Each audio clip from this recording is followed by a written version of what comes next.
কে বলেছে বাংলাদেশ ক্রিকেট দল ক্রিকেট খেলতে পারে না?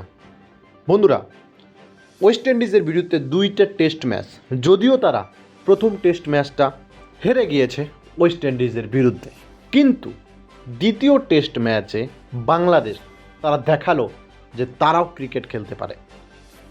বন্ধুরা, প্রথম ইনিংসে দ্বিতীয় টেস্ট ম্যাচের বাংলাদেশ 164 রান করে। জবাবে যখন ওয়েস্ট ইন্ডিজ টিম ব্যাট করতে নামে, তাদের মাত্র 146 রানেই অল আউট করে দেয় এবং ডে 3-তে যখন খেলাটা গড়ায়, সেই সময় বাংলাদেশ টিম আবারও তারা ব্যাট করতে নামলে তারা ডে 3 শেষ করে 195 রান সংগ্রহ করে এবং বর্তমানে বাংলাদেশ দলের 211 রানের কিন্তু একটা লিড রয়েছে।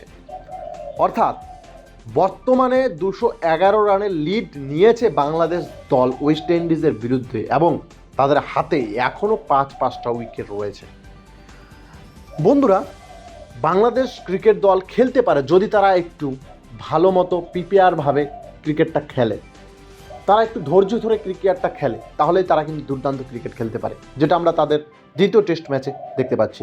এবং যে পরিস্থিতি বর্তমান বাংলাদেশ দলের রয়েছে তা দেখে মনে হচ্ছে যে হয়তো বা বাংলাদেশ দল দ্বিতীয় টেস্ট ম্যাচটা জিতে যাওয়ার 80 থেকে 90% চান্স রয়েছে। যদিও দ্বিতীয় ইনিংসে ব্যাটিং ক্রিজ হয়ে গেছে পিচটা, ওয়েস্ট ইন্ডিজও ব্যাটিংয়ের সুবিধা পাবে, তারপরেও 211 রানের বর্তমান লিড এবং 5 উইকেট হাতে। তারা যদি আর মাত্র কমসে কম 100 রান তারা আর উইকেটে তাদের স্কোরবোর্ডে জুড়ে দিতে পারে বাংলাদেশ, তাহলেই 300 রান পার হলেই ওয়েস্ট ইন্ডিজের বিরুদ্ধে চাপের হয়ে যাবে। কারণ দীর্ঘ সময় ধরে ওয়েস্ট ইন্ডিজ টেস্ট ক্রিকেটটা একটু খারাপ খেলছে, তারা T20 ফরম্যাট বেটার করেছে। তো বন্ধুরা, বাংলাদেশ দলের এই 200 রানের 3 দিন শেষে এগিয়ে থাকা, তোমার এই নিয়ে কোনো মন্তব্য থাকলে অবশ্যই কমেন্ট করে জানাও। ধন্যবাদ।